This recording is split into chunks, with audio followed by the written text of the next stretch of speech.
अध्यक्ष महोदय,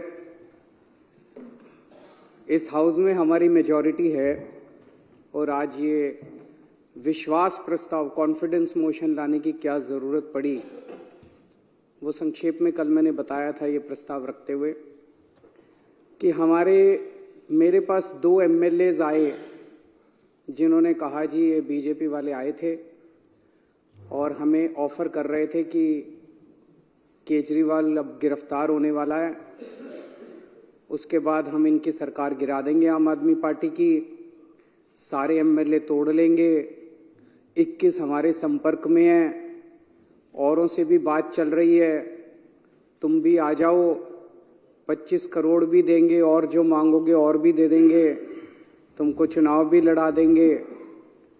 फिर हमने सारे एमएलए से संपर्क किया तो पता चला 21 तो नहीं, इन्होंने 7 एमएलए से संपर्क किया था। आज उनमें से कई एमएलएज ने इस हाउस के अंदर अपनी अपनी दास्तान सुनाई है और बताया है कि उनको अप्रोच किया गया था। जैसा भी मेरे भाई राजेश ने बताया, राजेश गुप्ता जी ने, कि ये कहते हैं सबूत दो।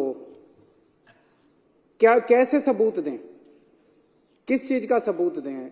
कभी किसी रिश्तेदार के जरिए आ जाते हैं, कभी किसी दोस्त के जरिए आ जाते हैं, आके कहते हैं जी आ जाओ हमारे साथ, अमित शाह से मिलवा देंगे, फलाना कर देंगे। उसकी कोई आदमी कोई टेप रिकॉर्डर जेब में लेके थोड़ी घूमता है कि कोई आएगा और मैं उसको टेप कर लूंगा। किस चीज का सबूत दें? तो मैं एक तो ये कहना चाहता हूं, ये बड़े दिनों से इनको ये लग रहा है कि केजरीवाल को गिरफ्तार कर लेंगे और पार्टी खत्म हो जाएगी। केजरीवाल को तो गिरफ्तार कर लोगे, केजरीवाल की सोच को कैसे गिरफ्तार करोगे?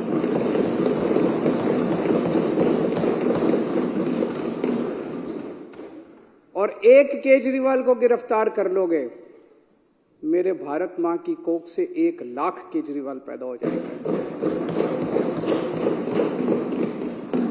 आज जिस तरह से इन्होंने आम आदमी पार्टी पे हमला बोला हुआ है, इतने हमारे नेता गिरफ्तार कर लिए, हमारा सारा काम रोकने की कोशिश कर रहे हैं, धमकियां दे रहे हैं, ये कर रहे हैं, वो कर रहे हैं, सब तरफ से, चारों तरफ से हमले ही हमले हमारे ऊपर किए जा रहे हैं।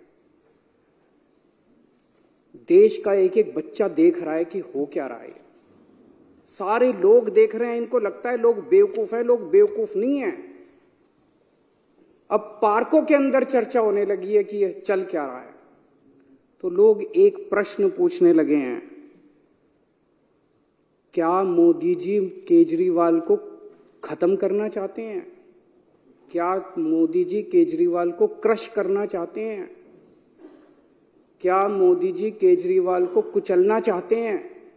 ये मैं नहीं पूछ रहा, देश का बच्चा बच्चा पूछने लगा है। जिस तरह का अटैक आम आदमी पार्टी के, इतने सारे हमारे नेता गिरफ्तार कर लिया, कभी भारत क्या दुनिया के इतिहास में हमारा नंबर 2 भी अंदर है, नंबर 3 भी अंदर है, नंबर 4 भी अंदर, अब कह रहे हैं नंबर 1 को भी अंदर डालेंगे। तो इस तरह का आक्रमण कभी नहीं देखा गया। तो ये चर्चा चल रही है, ये क्यों हो रहा है? क्योंकि आज पूरे देश के अंदर बीजेपी का सबसे बड़ा चैलेंजर आम आदमी पार्टी है। आज अगर बीजेपी को खतरा है, भविष्य का खतरा है, तो केवल और केवल आम आदमी पार्टी से खतरा है। इसलिए बीजेपी येन केन प्रकारेण जो मर्जी करके आम आदमी पार्टी को कुचलना चाहती है। और आज पूरी जिम्मेदारी के साथ मैं कहना चाहता हूं, इसमें कोई अहंकार नहीं है, कि 2024 के अंदर बीजेपी अगर नहीं हारी लोकसभा चुनाव, तो 2029 के अंदर आम आदमी पार्टी इस देश को बीजेपी से मुक्ति दिलाएगी।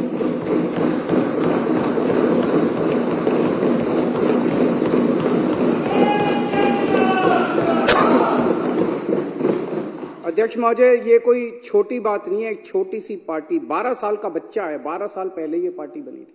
एक 12 साल का छोटा सा बच्चा है ये पार्टी। इस 12 साल के बच्चे ने इतने बड़े बड़े पार्टियों को चने चबा दिए। इस देश के अंदर 1350 पार्टियां रजिस्टर्ड हैं, 1350। उन्हीं में से एक पार्टी आम आदमी पार्टी थी। जब हमारी पार्टी 26 नवंबर 2012 को रजिस्टर की गई थी, रजिस्ट्रेशन के लिए अप्लाई किया था हम लोगों ने। 2012 26 नवंबर आम आदमी पार्टी का रजिस्ट्रेशन आज से 12 साल पहले अप्लाई किया गया था। मात्र 10 साल के अंदर आज तीसरी सबसे बड़ी पार्टी बन गई है पूरे देश के अंदर। बीजेपी और कांग्रेस के बाद तीसरी सबसे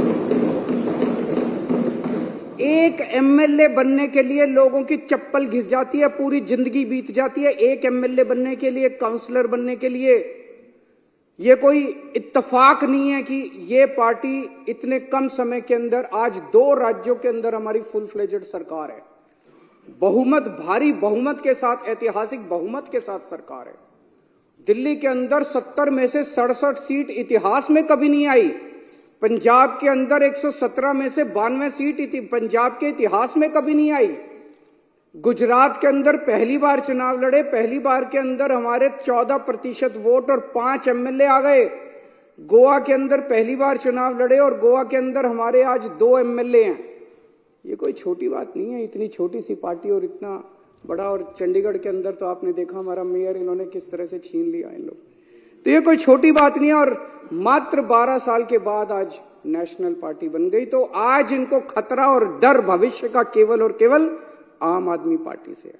और ये भी जानते हैं, और फिर मैं दोहरा रहा हूं कि अगर ये 2024 में जीत जाते हैं तो 2029 में बीजेपी को इस देश को बीजेपी से मुक्ति आम आदमी पार्टी दिलाएगी। कुछ लोग ये भी कहते हैं जब चर्चा करते हैं लोगों के साथ, लोगों में, मैं तो ये बता रहा हूं, ये मेरी भावनाएं नहीं है, लोगों की, जनता के अंदर जो चर्चा चल रही है, कुछ लोगों का यह भी कि आम आदमी पार्टी के पीछे इसलिए पड़ रही है, दिल्ली की हार को पचा नहीं पा रहे। याद करो 2014 में मई के महीने में क्या जबरदस्त बहुमत लेके मोदी जी आए थे, क्या जबरदस्त। उसके बाद हरियाणा जीत गए, महाराष्ट्र जीत गए। एक अश्वमेध यज्ञ का घोड़ा चला था, ऐसे लग रहा था जैसे इस घोड़े को कोई नहीं रोक पाएगा। और फिर जब 2015 में ये घोड़ा दिल्ली पहुंचा तो दिल्ली के 2 करोड़ लोगों ने इसको रोक लिया। और केवल रोका नहीं, 70 में से 67 सीट बीजेपी केवल 3 पे सिमट गई। तो लोगों को क्या कहना है कि तब से इन लोगों ने ठान लिया कि इस पार्टी को तो नहीं छोड़ना, इस पार्टी को तो कुचलना है किसी भी तरह से। और फिर अक्सर देखा गया इस तरह के नई पार्टियां आती हैं, आंदोलन से निकलती हैं, बनती हैं और फिर एक ही चुनाव में खत्म हो जाती हैं। इनको पूरी उम्मीद थी कि एक चुनाव के बाद हम इतना इनको तंग करेंगे, आने के बाद इन्होंने बहुत तंग किया, हमें काम नहीं करने दिया इन लोगों ने। लेकिन 5 साल के बाद इनको उम्मीद थी चलो 2015 तो जीत गए, 2020 में इनकी सरकार नहीं बनने दें। फिर 2020 के अंदर 70 में से 62 सीट, ये 8 सीटों पे से 2019 में इतने भारी 303 सीट लेके लोकसभा के अंदर जीते, लेकिन उसके बाद दिल्ली के अंदर आके हार गए। तो इनको ये दिल्ली की हार पच नहीं रही। इन्होंने हमें रोकने के लिए क्या नहीं किया, सब कुछ किया इन्होंने हमें रोकने के लिए, कोई कसर नहीं छोड़े इन्होंने हमें रोकने के लिए। लेकिन जो हमारा असली चीज था वो ये, इन्होंने हमारे काम, सबसे बड़ी तकलीफ इनको किस बात की है कि जो काम हम लोग कर रहे हैं इनके पास उसका काट नहीं है। जो काम हम लोग कर रहे हैं ये वो काम नहीं कर सकते। हमने क्या क्या काम किए, हमने पिछले पहले हमारी दिल्ली में सरकार थी, पंजाब में सबसे बड़ा काम किया। दिल्ली में और पंजाब में दोनों जगह बिजली फ्री हो गई और बिजली 24 घंटे हो गई। मैं आज बीजेपी को चैलेंज करता हूं, 30 साल से गुजरात के अंदर तुम्हारी सरकार है, 15 साल से मध्य प्रदेश के अंदर तुम्हारी सरकार है, 10 साल से उत्तर प्रदेश के अंदर तुम्हारी सरकार है। एक राज्य के अंदर बिजली फ्री करके दिखा दो, तुम बिजली 24 घंटे करके दिखा दो। एक राज्य के अंदर इतने बड़े बड़े पावर कट लगते हैं, गुजरात के अंदर, मध्य प्रदेश के, पंजाब के अंदर 1 साल में 0 पावर कट हो गया। दिल्ली के अंदर 0 पावर, 24 घंटे बिजली आती है, फ्री बिजली आती है। तुमसे ना 24 घंटे बिजली आती, तुम्हारे राज्यों में ना 24 ना फ्री बिजली आती। इतनी महंगी बिजली आती है, इतने पैसे लेते हो जनता से। दिल्ली के अंदर हमने और अब पंजाब में कर रहे हैं, शानदार स्कूल बना दिए, सरकारी स्कूलों का काया पलट हो गया। पूरी दुनिया से लोग देखने के लिए आ रहे हैं। पूरी दुनिया के अंदर आज शिक्षा के लिए जाना जाता है दिल्ली को कि स्कूल बड़े अच्छे हो गए, शानदार शिक्षा, हैप्पीनेस करिकुलम। अमेरिका के राष्ट्रपति की बीवी हमारा हैप्पीनेस करिकुलम की क्लास अटेंड करके जाती है। दिल्ली ने देश का नाम पूरी दुनिया के अंदर रोशन किया है। और इनके स्कूलों को उठा के देख लो, गुजरात, मध्य प्रदेश, उत्तर प्रदेश के स्कूलों को उठा के देख लो, क्या हालत बना रखी है। उनके अंदर जानवर घूम रहे हैं, ये टूटी पड़ी हैं, दीवारें टूटी पड़ी है। कितने गरीबों के बच्चों का भविष्य जो है इन्होंने अंधकार में डाला हुआ है। मैं चैलेंज करता हूं बीजेपी को, इतने सारे स्कूल तो छोड़ो, 10 स्कूल तुम अपने गुजरात में, मैं तो इतना घूमा गुजरात में चुनाव पर, एक स्कूल नहीं मिलता था जो इन्होंने ठीक कराओ। 30 साल के अंदर तुमसे एक स्कूल ठीक नहीं हुआ। ये काम तुम नहीं कर सकते, इसलिए इनको तकलीफ है। हमने दिल्ली में अस्पताल इतने बना दिए, सबका इलाज मुफ्त कर दिया, अस्पताल बना दिए, सबका इलाज मुफ्त कर दिया, मोहल्ला क्लिनिक बना दिए जिसमें गली गली के अंदर लोगों को इलाज मिलने लगा। तुम भी कुछ अच्छे, तुम लंबी लकीर तो खींच के दिखाओ यार, तुम कुछ अच्छा काम तो करके दिखाओ। हमने बुजुर्गों के लिए तीर्थ यात्रा कर दी, इतना आशीर्वाद देते हैं, इतना आशीर्वाद देते हैं बुजुर्गों को। और ये सारे काम पंजाब में भी हो रहे हैं। पंजाब में दिल्ली से ज्यादा मोहल्ला क्लिनिक, दिल्ली में तो 540 मोहल्ला क्लिनिक बने हैं, पंजाब में 800 से ज्यादा मोहल्ला क्लिनिक 1 साल के अंदर बन गए। महिलाओं के लिए फ्री बस यात्रा कर दी इन्होंने, इतना विरोध किया, लेकिन सारी महिलाएं तो हमारे साथ ही हैं। दिल्ली के अंदर पानी कोने कोने के अंदर पहुंचा दिया, घरों में पानी नहीं आता, कोने कोने के अंदर पहुंचा दिया, पानी फ्री कर दिया। कच्ची कॉलोनियों को लेके इन्होंने सबसे ज्यादा राजनीति की, अगर काम किया तो हमने किया। दिल्ली की कच्ची कॉलोनियों के अंदर सड़क बनाने का, पानी की लाइनें बिछाने का, हमने सीवर की लाइनें बिछाने का हमने काम किया। पंजाब अभी 2 साल हुए हमें आए हुए, पंजाब के अंदर इस वक्त एक बहुत बड़ी क्रांति आ रही है। गांव गांव के अंदर इरिगेशन, सिंचाई का पानी पहुंच गया। गांव गांव के अंदर जहां पहले पानी नहीं मिलता था, गांव गांव के अंदर सिंचाई का पानी पहुंच गया।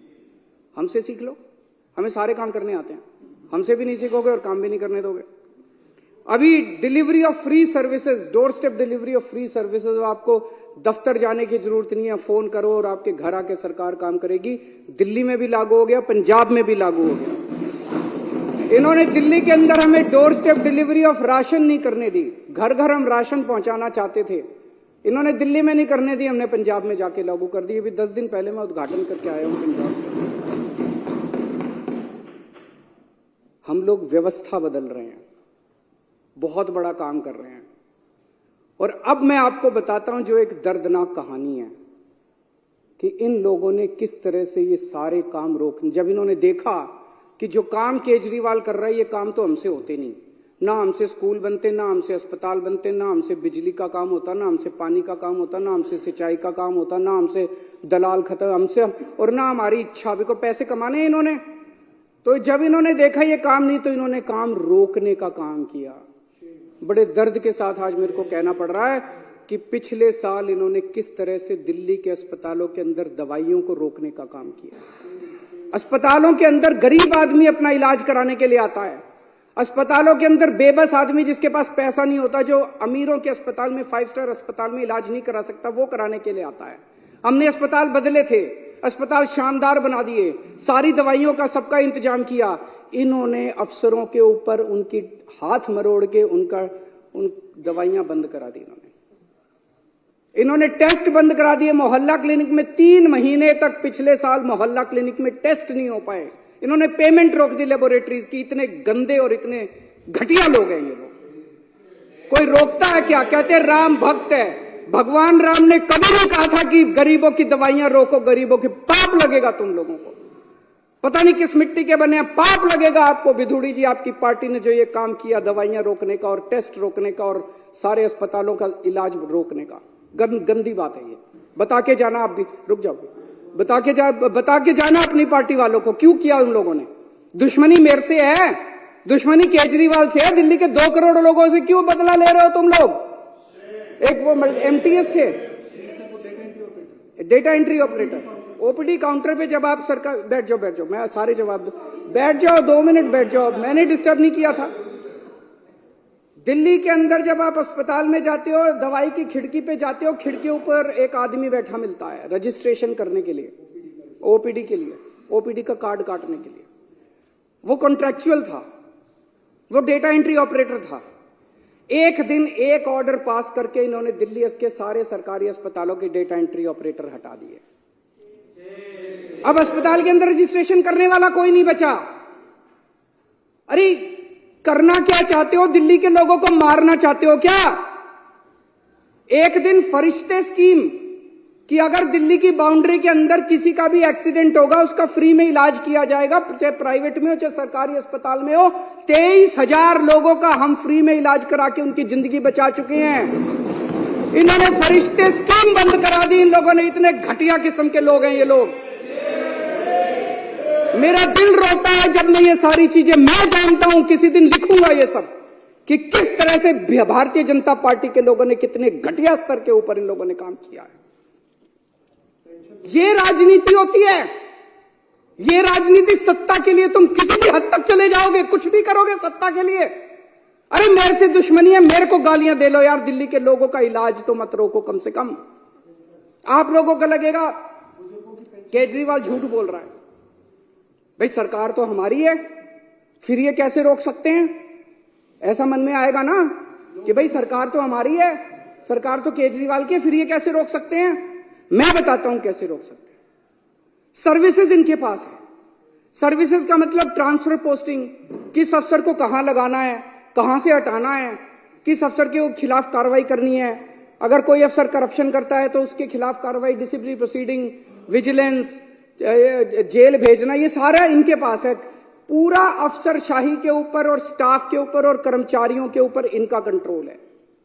आज मेरे को जो मेरा चपरासी मेरे कमरे में चाय पिलाने आता है, अगर कल वो कह दे मैं चाय नहीं पिलाता, मैं उसकी ट्रांसफर नहीं कर सकता मुख्यमंत्री होके भी। इतनी भी पावर नहीं है मेरे पास। सुप्रीम कोर्ट ने ऑर्डर पास किया, भाई ऐसे सरकार नहीं चल सकती, इनके ऊपर कंट्रोल मुख्यमंत्री का होगा। इन्होंने कानून ला के पास कर दिया कि नहीं, कि मुख्यमंत्री का नहीं होगा, एलजी का कंट्रोल होगा, केंद्र सरकार का कंट्रोल होगा। अब ये क्या कर रहे हैं? एक एक एक एक आईएएस अफसर को बुला के धमकी दी जा रही है। धमकी क्या दी जा रही है कि अगर तुमने इस सरकार का एक भी काम किया, किसी भी मंत्री का एक भी काम किया, तुमको जेल भेज देंगे, तुमको सस्पेंड कर देंगे, तुम्हारे ऊपर झूठा केस बना देंगे। जैसे इतने सारे झूठे केस अभी इन्होंने बताए, तुम्हारे ऊपर झूठा केस बना देंगे, सस्पेंड कर देंगे, ईडी लगा देंगे, सीबीआई लगा देंगे। खबरदार अगर तुमने इनका साथ दिया तो। रो रहे हैं आईएएस अफसर, रो रहे हैं दिल्ली सरकार के कर्मचारी। एक मेरे पास अफसर आया, टप टप आंसू बह रहे थे, 56 साल की उम्र है उसकी, और टप टप टप टप आंसू बह रहे थे उस आईएएस अफसर के। वो बेचारा, वो कहता है जी मैंने कभी ऐसी नौकरी नहीं देखी, इस तरह का माहौल मैंने कभी नहीं देखा कि खुलेआम हमें धमकाया जा रहा है। दिल्ली के अंदर, पूरी दिल्ली के अंदर पानी का संकट इन्होंने और सीवर का संकट पैदा कर रखा है। कैसे? आप लोगों ने, इस पूरी विधानसभा ने बैठ के बजट पास किया पिछले साल। आपने कहा भाई 5,000 करोड़ रुपए बजट होगा दिल्ली जल बोर्ड का। वो सारा पैसा लेके बैठ गए ये लोग। फाइनेंस डिपार्टमेंट पैसा नहीं दे रहा जल बोर्ड का। 6 महीने से पैसा नहीं मिला जल बोर्ड को। जल बोर्ड चलेगा कैसे? छोटे मोटे रिपेयर का पैसा भी नहीं मिला जल बोर्ड के पास रिपेयर का पैसा भी नहीं बचा। छोटा मोटा धमकी दी जा रही है कि फाइनेंस डिपार्टमेंट के प्रिंसिपल सेक्रेटरी को धमकी दी जा रही है, खबरदार अगर तूने पैसा दिया। दिल्ली को ये बर्बाद करना चाहते हैं। चारों तरफ सीवर बहने लग गया, पानी का संकट हो रहा है। अल्टीमेटली सौरभ भारद्वाज और अतीशी ने मिलकर हाईकोर्ट में केस करा। हाईकोर्ट ने ऑर्डर कर दिया पैसा तुरंत रिलीज करो। अगली हेयरिंग 29 फरवरी को है, अभी तक नहीं करा इन्होंने। ना ये सुप्रीम कोर्ट की मानते, ना ये हाईकोर्ट की मानते। अब एक और संकट पैदा कर दिया इन्होंने। पानी के बिलों का बहुत बुरा हाल हो रहा है दिल्ली के अंदर। अनाप शनाप बिल आ रहे हैं, गलत बिल है, सारे के सारे गलत बिल है। हमने प्रस्ताव रखा, आप ही बताना अगर गलत है तो। हमने कहा भाई अगर किसी का पानी का बिल गलत है, आपके पिछले सालों के अंदर 3 साल 4 साल 5 साल जब से आपने पैसे नहीं भरे, आपके 2 या 2 से ज्यादा अगर कोई भी ओके बिल है, उसको हम ले लेंगे, उसका एवरेज निकालेंगे और एवरेज के हिसाब से बाकी सारी कर देंगे। ठीक है कि नहीं है? गलत है कि ठीक है? हमने ये बनाया प्रस्ताव बना के अफसरों को भेजा, इसको लागू करो। अफसरों ने फाइल पे लिख दिया कि हम नहीं लागू करते। फिर बुला के पूछा उनसे, अफसरों से रोने लग गए बेचारे। बोले जी कह रहे हैं तुम्हारी नौकरी चली जाएगी, तुमको जेल में डाल देंगे अगर तुमने ये प्रस्ताव पारित किया तो। लेकिन प्रस्ताव तो पारित करा के छोड़ेगा केजरीवाल।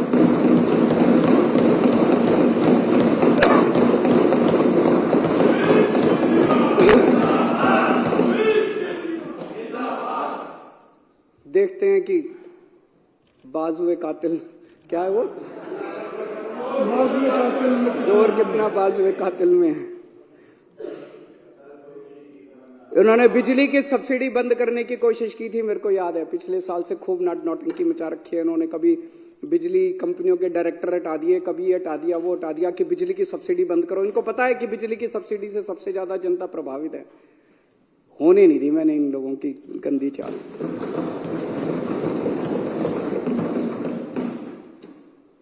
हम बहुत छोटे लोग हैं और हम यहाँ पे देखो तो पता नहीं मुश्किल से 2-4 ही होंगे जो कि पॉलिटिकल बैकग्राउंड से हैं। बाकी तो सारी एक तरह से गलियों में घुमा करते थे हम सारे। हमारी क्या औकात थी? हैं? हाँ, क्या औकात थी हम लोगों की? लेकिन कुछ तो ऊपर वाला चाह रहा है, कुछ तो हमसे करवाना चाह रहा है।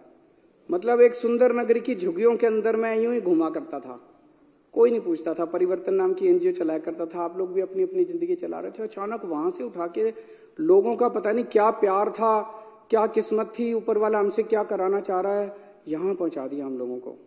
और अब इतने बड़े बड़े षड्यंत्र हमारे खिलाफ चल रहे हैं, इतने बड़े बड़े षड्यंत्र, और हम भी डटे हुए हैं, कुछ कर नहीं पा रहे ये लोग। क्यों? करोड़ों लोगों की दुआएं हमारे साथ। 18 लाख बच्चे सरकारी स्कूलों में पढ़ते हैं। उन बच्चों के माँ बाप से पूछ के देखो, इतनी दुआएं देते हैं हम लोगों को, उनके बच्चों का भविष्य बना दिया हम लोगों ने। उसमें बीजेपी वालों के भी हैं, कांग्रेस। हमने कभी राजनीति नहीं की, हमने ये नहीं कहा कि आम आदमी पार्टी वालों के बच्चों को एडमिशन देगी, बीजेपी वाले। सारे आओ, सारे हमारे बच्चे हैं, चाहे बीजेपी वालों के चाहे कांग्रेस, बच्चे पढ़ जाएं। उन बच्चों के माँ बाप का आशीर्वाद हमारे साथ है। लाखों करोड़ों लोगों का मुफ्त में इलाज हुआ अस्पतालों के अंदर, मोहल्ला क्लिनिक के अंदर, उनकी दुआएं हमारे साथ है। और जिन जिन को तकलीफ हुई दवाइयां और ये रोकने की, उनकी बद्दुआएं इन लोगों के साथ है। उनकी बद्दुआएं इन लोगों के साथ है। बद्दुआएं छोड़ेंगी नहीं आप लोगों का, पीछा देख लेना। फरिश्ते के अंदर जो इतने सारे लोगों का इलाज कराया, उनकी दुआएं हमारे साथ है, उनका आशीर्वाद हमारे साथ है। इस आशीर्वाद को कैसे रोक पाओगे तुम लोग? केजरीवाल को तो गिरफ्तार करोगे, लोगों की दुआओं को कैसे गिरफ्तार करोगे?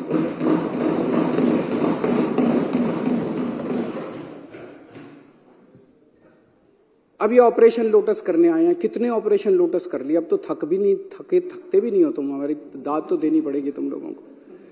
हमें क्यों नहीं तोड़ पा रहे ये लोग, हमें क्यों नहीं खरीद पा रहे? क्योंकि हमने कोई गलत काम नहीं किया। दूसरे स्टेट्स के अंदर दूसरे नेताओं, जो आपने इतने सारे नाम लिए, फलाना ये फलाना वो, उन लोगों ने गलत काम किए थे। वो गलत काम किए थे, इसलिए उनको बीजेपी का संरक्षण चाहिए था, इसीलिए वो अपनी पार्टी छोड़ के इनके साथ चले गए। तो एक फॉर्मूला जान लो, अगर कोई व्यक्ति बीजेपी के दबाव में आके बीजेपी में चला जाए, वो चोर है।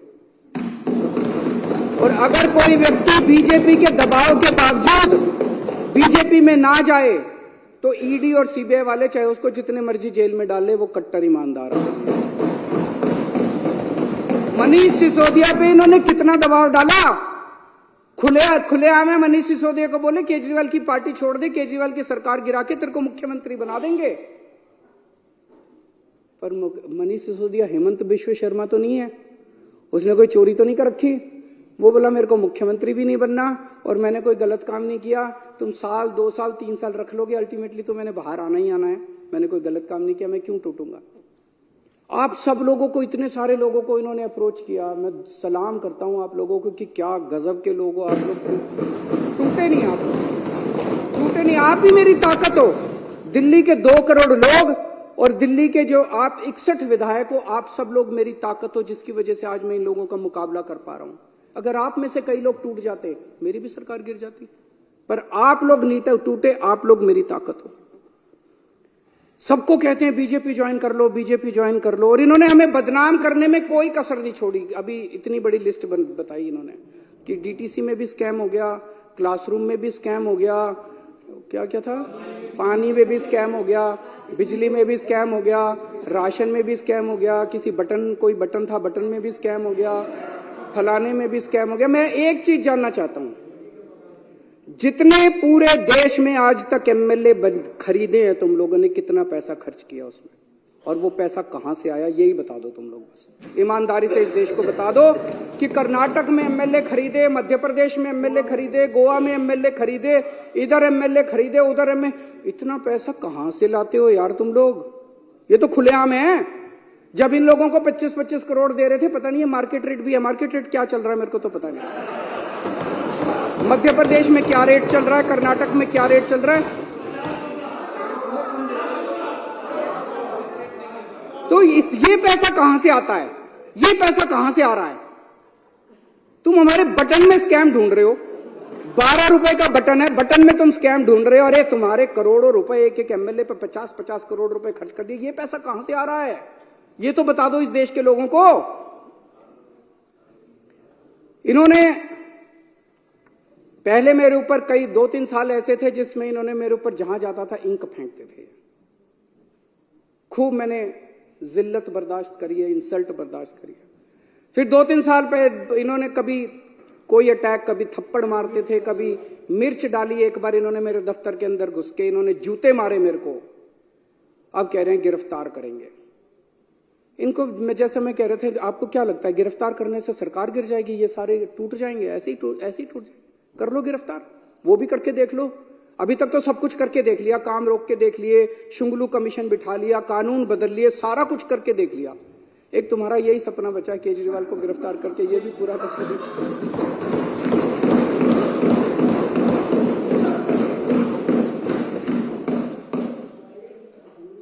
अभी तक तुमने इतनी रेड मारी, एक भी नेता के खिलाफ इसके ऊपर मुकदमा चलना चाहिए। बीजेपी वालों के ऊपर ऐसे ही रेड मारने घुस जाते हो किसी के घर भी। कोई कानून नियम है, कायदा है या नहीं है, संविधान है या नहीं है? मनीष सिसोदिया के यहां इतनी रेड मारी, आप लोगों में से कितने एमएलए के यहां रेड मारी, सत्येंद्र जैन के यहां रेड मारी, संजय सिंह के यहां रेड मारी, कहीं कुछ एक नया चवन्नी मिली? एक पैसा नहीं मिला।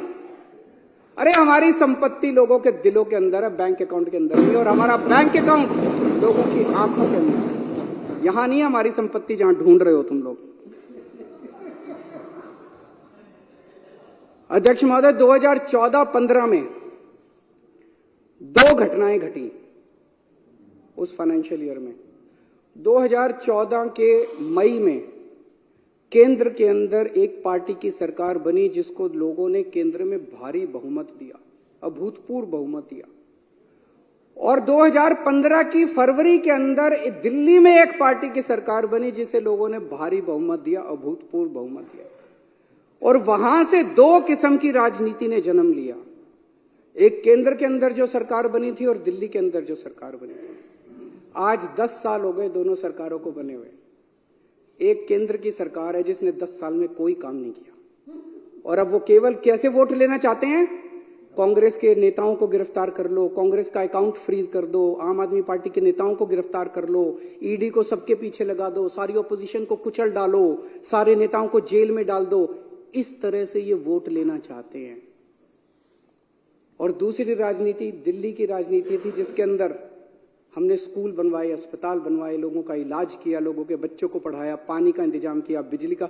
हमने 2 करोड़ लोगों का दिल जीता, इसलिए हम वोट मांग रहे हैं। दोनों 2 किस्म की राजनीति अब देश के लोगों को तय करना है। एक पाप की राजनीति है, एक पुण्य की राजनीति है। इस देश को पाप की राजनीति चाहिए या इस देश को पुण्य की राजनीति चाहिए, ये लोगों को तय करना है। अब आजकल बड़ी अफवाह फैला रखी है इन लोगों ने। बस ये लोकसभा चुनाव हो जाएं, उसके बाद तो संविधान बदल के दिल्ली को फुल यूनियन टेरिटरी बना देंगे। उसके बाद चुनाव फैला रखी नहीं फैला रखी, विधानसभा खत्म कर देंगे। अरे किसी के बाप की जागीर है जो विधानसभा खत्म कर दोगे? ऐसे ही विधानसभा खत्म कर दोगे? ये देश किसी की पिताजी की जागीर थोड़ी है कि ऐसे ही विधानसभा खत्म कर दोगे। मैं आज बीजेपी से जानना चाहता हूं, ये चुनाव इसी बात पे हो जाए, दिल्ली के लोगों से जाके वोट मांगो, बोलो तुम्हारा वोट का अधिकार छीन लेंगे, वोट दो हमको। मजाल जो तुमको। आज बीजेपी स्पष्ट कर दे कि लोकसभा के बाद दिल्ली की विधानसभा को भंग करेंगे कि नहीं करेंगे, इसी के ऊपर चुनाव हो जाए इस बार। आप भी जा जाके गली गली में बोलना और गली गली में लोगों को बताना कि अगर तुमने बीजेपी को वोट दे दिया तो तुम्हारा बीजेपी वोट का अधिकार छीनने वाली है। बीजेपी खुल के अंदर बोल रही है और बीजेपी को हम ललकारेंगे, अगर हिम्मत है तो करके दिखा दो।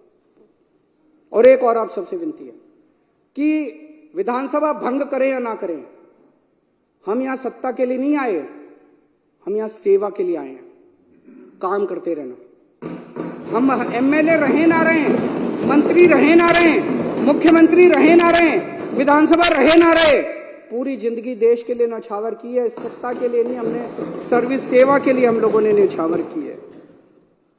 मैं दिल्ली वालों को भी बोलना चाहता हूं, इन लोगों को आपके बेटे से तकलीफ है। आपने मेरे को बहुत कुछ दिया है दिल्ली वालों ने, सुंदर नगर की गलियों से उठा के एक आदमी को इतनी बड़ी जिम्मेदारी दिल्ली वालों ने दे दी। इन लोगों को आपके बेटे से तकलीफ है, ये आपके बेटे को क्रश करना चाहते हैं, ये आपके बेटे को खत्म करना चाहते हैं। लेकिन आप चिंता मत करना, मैं आपके साथ हूं, आपके लिए लड़ता रहूंगा मरते दम तक।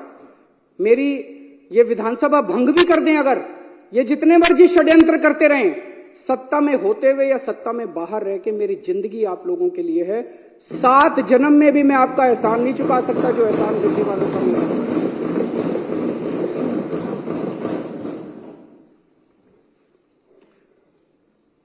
बीजेपी वाले राजनीति में सत्ता के लिए आए हैं, उनके लिए ये सत्ता की लड़ाई है, हमारे लिए ये सेवा की लड़ाई है। ये खूब षड्यंत्र रचेंगे, ये बार बार सत्ता को इस्तेमाल करके हमें कुचलने की कोशिश करेंगे। हम लोगों के आशीर्वाद से बार बार उठ के खड़े हो जाएंगे, फिर उठ के खड़े हो जाएंगे। जितनी बार ये कुचलने की कोशिश करेंगे, हम फिर उठ के खड़े हो जाएंगे। तुम्हारी मक्कारी के चक्रव्यूह से बाहर निकलने के लिए हमारे पास एक नहीं 100 अभिमन्यु इस पार्टी के अंदर हैं। आप जितने चक्रव्यूह रचोगे उससे ज्यादा भेद के हम बाहर निकल आएंगे।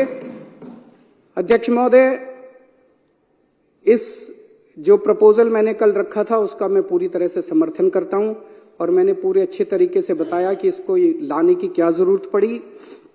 मैं थोड़े से नंबर बता देता हूं कि एक भी आदमी हमारा नहीं टूटा।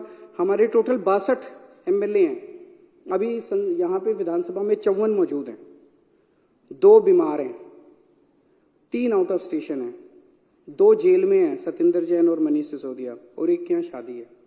54 यहां मौजूद हैं, एक भी नहीं टूटा इनमें से।